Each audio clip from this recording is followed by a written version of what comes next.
welcome to the channel, and today we'll be talking about the Topping DX7 Pro Plus, which was sent out by Apos Audio, and they are not asking me to say or do anything other than my honest opinion regarding this little DAC amp, little dealio here.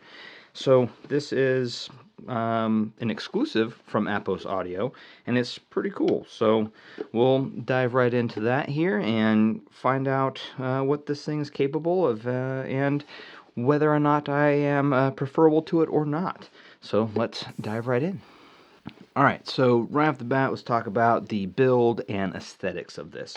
So like I said, this is an Apos exclusive, and it's kind of a different look than previous Topping. It's a little more, I like this little rounded edge here, and like the overall aesthetic of it is, I dig on it actually. I really like the aesthetic of this. It's quite lovely. The kind of overall feel of it is, you know, it's a metal aluminum kind of overall case, but the front I think is also aluminum. But yeah, and then you know you got the back here with all the different inputs and what have you, and then you got the lovely 4.4 and a 3.5, which actually comes with an adapter for that, which will allow you to jump it up to the larger one. So take that for that.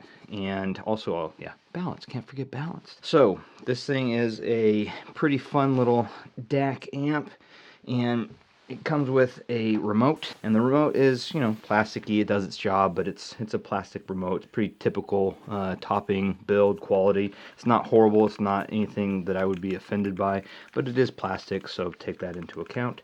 And the buttons are clicky. They feel nice. And the other things it comes with is it has a little Bluetooth antenna. It is a Bluetooth wireless DAC amp thing, and the build, like I said, it's called and the build is quality, but I think that and the aesthetic is nice. I think that it's a very light amp though, light DAC amp, so take that for what it is. Not that heaviness equates to quality, but it is fairly light, so it might pull off depending on how heavy your cables are that you have on the back there.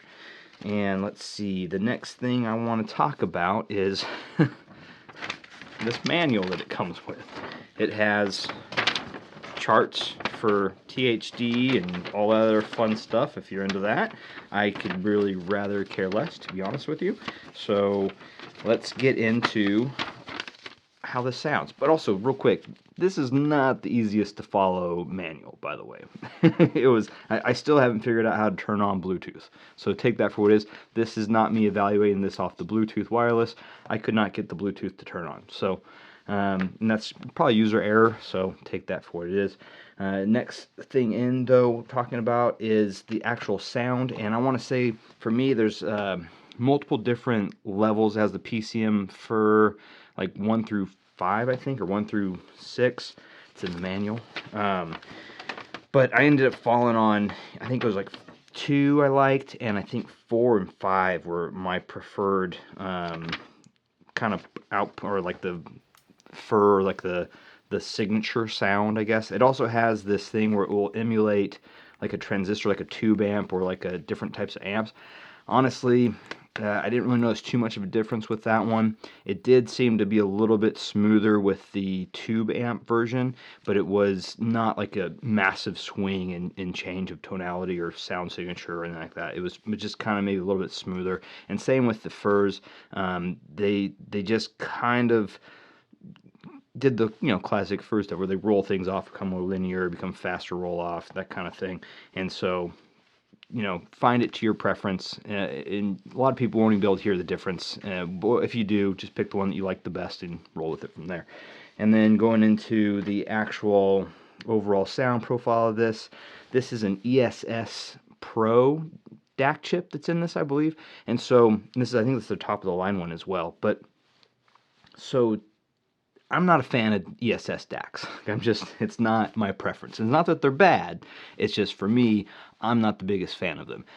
And trying to take myself out of that, like my preferences out while evaluating this DAC amp, I would say it's a very forward in the treble, a little bit more in the brighter side of the house when it comes to the signature, and the details a little bit more crisp.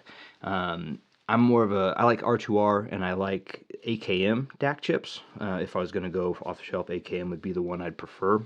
And I also dig on Burr Brown. Burr Browns are always real fun and warm, and I'm more of a relaxed listener, if that makes sense. And so if you're new to the channel, that would be news to you, but if you're not, then you probably know my preferences. But going back to the Topping DAC amp, the amp side of the house in low gain, it's really not the most powerful for like my lovely ZMF collection. I did find that with low gain, I was really pushing it all the way to the max with the volume, with atriums, for instance. And then in high gain, it was still pushing pretty high up there. So I would say for this as an amp, that the ability of it is more for like a lower power requirement headphones would probably be best served. And not that it didn't sound good with the atriums, it's just I felt like I could get a little bit more out of, like, a little more power. So using it as just a DAC, I switched to using it as a DAC with my T4 tube hybrid amp. That helped drastically with getting it to where I wanted. It was still a little bit on that, it helped curb a little bit with the kind of trebliness, I guess, or the highs for me and my preferences, but they're still pretty there regarding that. The signature still stayed as far as the DAC side of the house. Then moving into basically the rest of this and like my final thoughts and how I feel ultimately about this little DAC amp is that I think for the money, I think this runs are just shy of $700, or between $600 and $700. This is a very capable DAC amp. Like I don't think you're going to find much that can beat this in regards to the price performance in that range, due to the fact that you have so many inputs, you have so many options, there's so much you can do with it. You can, use it with IEMs, which would be fantastic with a 4.4 there, and also with adapter, with that larger adapter there. And but at the same time, for me personally, I'm not big on the ESS, so I don't like that treble sharpness or the treble forwardness of, say, an ESS.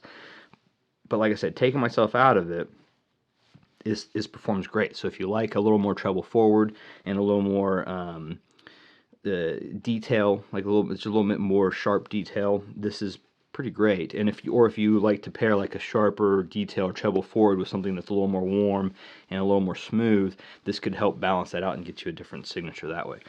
So those are my general thoughts on this, and my final thoughts. Like I said, I'm kind of rambling now, but I think that this is a very solid entry point, or like a lot of people's even in-game, to be honest, and it would do so much. Like you can put it into any system and it'd be great. And then the form factor alone, I mean, this thing's tiny, so you can put it on your desk, it fits nice on the desk, it's easy, it's out of the way, and it does a ton of stuff.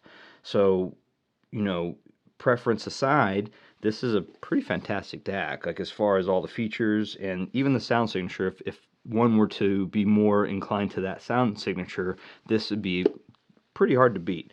So take that for what it is.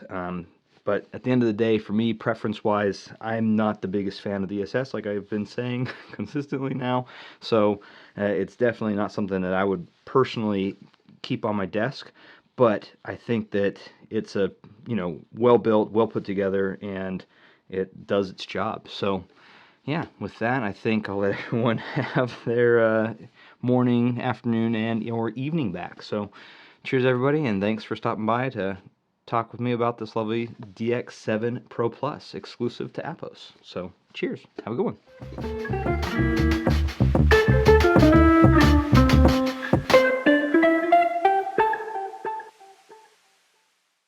High-res audio wireless, DAC amp, cheese and rice, non-stop. Yo, turn this off. All right, once again, let's go, rolling through.